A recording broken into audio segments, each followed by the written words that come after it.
I'm Heather Ferguson, and you have found a Sonar Moment. I'm a hippie, corporate hippie. We're aware of the risks, but we're willing to ignore them for the moment. I don't have to be the smartest guy in the room. But a complaint is actually a request. It's the Sonar Moment, a monthly interview with CEOs from the Pacific Northwest. We're here at the beautiful Alex Goulden Hall in Victoria, Canada. And with me today is Mark Grambart, President, Contech Enterprises. And Mark is in the business of pests and home and garden and pets, things we all know about. But the first thing I want to ask you about, Mark, tell me about Mercedes-Benz. It was amazing. I got to work in research, in development, in marketing, in business development and production in Germany, in South Africa, doing projects in the US, doing projects in Latin America. It was just awesome. It was a ton of fun. But you still came back to the West Coast. I did, in sort of not quite the direct route. I came via Switzerland and 3 different states and a bit of time in Atlanta, Georgia. So, yeah, so straight home was really what happened. So you were looking for a business to buy, and you ended up with Contech. Now, tell me, how did that happen? Well, the original plan was come back to the West Coast and find a business to buy and run. And at the time, I was looking for something that was quite a bit larger than Contech. And I thought I'd end up in Vancouver. If that didn't work, Seattle or Portland. And if that didn't work, I'd answer headhunter calls west of Denver. So I came in, and I knew 2 people in Victoria through my mother. And so I went and had a coffee with those 2 people. And they introduced me to 3 people each. And Victoria is a great community. And these people just kept on introducing me into more people and more people. And after 2 months, I think I had about 60 meetings. And there were 3 different opportunities, and found Contech as one of them, and it was a great opportunity. I got to become a partner with the founder and take the business and grow it from there. And that just really spoke to a sense of entrepreneurialism that you had, didn't it? You told me you really felt that you had that itch. Yeah, I mean, I was so fortunate in my last job in Atlanta. I was running 10 plants and mines for a specialty chemicals company. A ton of people, and it was really great, but I wanted to try and be an entrepreneur and I guess bet on myself, and it's worked out. It's worked out. How many years has it been now? That was in 2004, so going on 10 years. You actually had mentioned to me that you define yourself by your markets. Tell me a little bit about how that works. Sure, so we really have garden and pet was the original Contech, and they had 1 product in each, and they were great products. And what we wanted to do is build a company from that base. One of the ways we were building it is by introducing new products that we develop ourselves, and another way is by acquiring other companies that are complementary to those products and markets. So we would focus in on those markets and how could we grow. We've bought a number of different companies. Most of those companies, 75% of them, tie in very nicely of those companies, but 25% of the companies takes you into a new market. So that's how we got into forest pest management, from just managing pests in your garden. And it's sort of grown over time from there. It's such a diverse group, and I keep wondering to myself, as a leader, how do you keep everybody focused and on message when you've got so many different markets, so many different products that you're putting out? Well, there's a couple of things. So one is you don't want everybody saying the same thing to all the customers, because the customers are different. Yeah. So understanding how you modify is very important. But also, you know, it's our culture and what binds us. We are driven, we're passionate about what we do, we've got high integrity, we believe in teamwork. Those are the things that we bring together as a company, and that goes across markets. Give me some example of that, because let's face it, Mark, I mean, those are values that most companies have. We're driven, we're passionate, we believe in teamwork. Tell me a company that doesn't have that. So give me some examples of that. Okay, I'll give you an example of something that happened last week. We're at a trade show, and many people go to trade shows, and trade shows are a great way to meet a lot of customers. Our trade show was in Las Vegas. A lot of people go to trade shows in Las Vegas and have sort of 2 lives. They have their trade show life and their nightlife. We're maybe not as fun as some companies. Oh, come on, I don't think that's true at all. It might be, but we believe that an hour at a trade show is worth 8 hours in a regular day.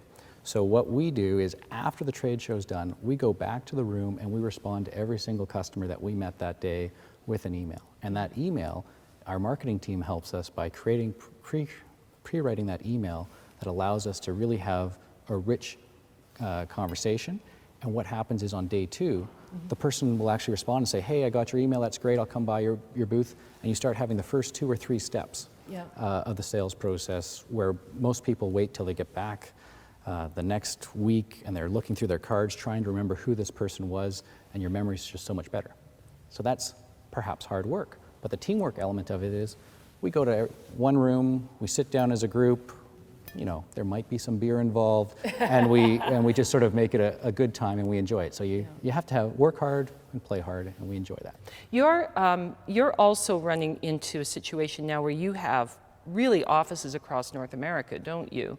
Grand Rapids, New Brunswick. You've got something in San Diego. San Diego, but then there's something else in Canada, in Alberta. No, in Delta. Delta, that's so right. Just outside of Vancouver. That's and right. then here in Victoria. So Yeah. yes, we have a number of different offices, and managing that is quite different. You know, if you have one location, it's very easy to sort of manage the culture and lead by example. Yeah. Leading through communications when you have a diverse audience and diverse workforce becomes a little more interesting. Well, you start to use Skype a lot, do you? Exactly. Lots of go-to meetings, phone conferences. You know, at the trade show I was just at that I was mentioning, we brought a lot of different people from different areas together, and it's a great opportunity to see people face to face. Yeah. I want to talk, one of the things you mentioned in passing was part of your growth strategy, which is to acquire new companies. And I wanted to just ask you a little bit about how you evaluate a new acquisition. What are you looking for? And I wanted to also get a sense of how they evaluate you. Because it's a two-way street, isn't it, an acquisition? It very much is. So, well, it's especially a two-way street if you're not just showing up with a couple bags of money and then they walk away and you're left with whatever's left over. But that's really not what we do. Our most successful acquisitions, the people become part of Contech, and they contribute to the story of what Contech is as we go. So what we look for are companies that are in similar markets. So if we sell to this buyer at Canadian Tire, somebody else that sells to that same buyer at Canadian Tire, we'd love to do that. And same thing in our other markets. So we want to be able to use our go-to-market strategy for the new company. Then the next thing we look for is, are these really good products? When I first bought Contech and bought into Contech, it was based on the quality of the products. You know, I mentioned that I worked for Mercedes before, quality product. So I was late at night at Contech trying to figure out, should I buy this company or not, looking at Excel, bunch of numbers, blurred eyes, and I just had to procrastinate. So I got up, stretched, walked around, and saw a big pile of warranty cards. These are cards that end consumers fill out and say that whether or not they like the product. And I just kept reading them. 8 out of 10, 9 out of 10, 10 out of 10, 9 out of 10. Customers love the products, and that's where you can build a company. When you have great products and you understand the market, good things happen. Based on your experience, how are the other companies evaluating you? Good question. So I think they look at us and they say, okay, this company is maybe 4 times, 5 times, 10 times larger than us, so they might have some skills, but they still look at us not as this, or I don't believe they look at us as this big, monolithic, massive company. We're still very entrepreneurial. You know who the people are that are going to be working with you. And so they get that feeling of they have the systems and processes to help us grow, but they're not too bureaucratic. And I think that's kind of the magic of where they're not a Mercedes-Benz. They're not a huge multinational corporation. But they're bigger than me, and they have systems and processes that can help my business. Exactly. And usually a lot of these companies, there's a really strong entrepreneur who might have a huge strength in one area, but might have some weaknesses in some other areas. And maybe we have the ability to shore up some of those weaknesses and really allow them to do what they do really well. When you're bringing these entrepreneurs into your company, integrating them, I mean, I know a few entrepreneurs, 1 or 2, and they're stubborn, they can be visionary, they're very independent, and you're bringing them into a company that's larger than one that they've probably worked in before. So What happens then? And we're bringing more than one of them in. And more than one of them in. And maybe I might be one too. And maybe you might be one too. Sounds like a disaster waiting to happen. I don't know. I mean, how do you incorporate them into the culture, or is that such an intrinsic part of the culture? It really depends on the person and the role. So understanding what their unique strengths are, whether they're really great at sales and marketing, whether they're great at operations, whether they're good at new product development, finding that, what they're good at, and giving them the opportunity to do a lot of that. Because the people that we talk to, they've taken an idea typically and built it to 1, 2, 3, 5, 10 million in sales. Those people are amazingly talented. Yeah. They might have a flat side. They might not be able to do a few things well. Don't ask them to do that. Yeah. Find the role where they can do it well. And they want to grow companies. Yeah. And we want them to grow companies. Yeah. And that's really what we've done, and it really comes down to the individual and figuring out what works for them. Is that actually, when you think about it, is that not human resources 101? Play to somebody's strengths, shore up weaknesses where needed or where desired, but really play to their strengths. Let them do what they love to do and do well. Yes. I think there's a lot of similarities between how we help develop our team and how we work with entrepreneurs. And as with anything, it becomes interdisciplinary, and you sort of blend it together and taking strengths from one area to another. So, good observation. So if somebody came to you and said, Mark, you've done a fabulous job, I want to buy Contec, what would be your response? It depends.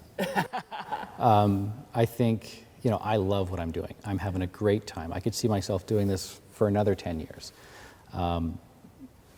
But I could also see somebody coming in and saying, no, we want to take Contec and take it to the next level. And I have a responsibility to the shareholders to listen to those conversations. I don't think that's the likely outcome in the immediate future, but I'd be happy to have that conversation. Are you interested? You're just going to keep harvesting entrepreneurs, aren't you? I think so. It's a ton of fun. It's a ton of fun. Mark, thank you so much for this. We really appreciate you coming today. Thank you very much. It's been great.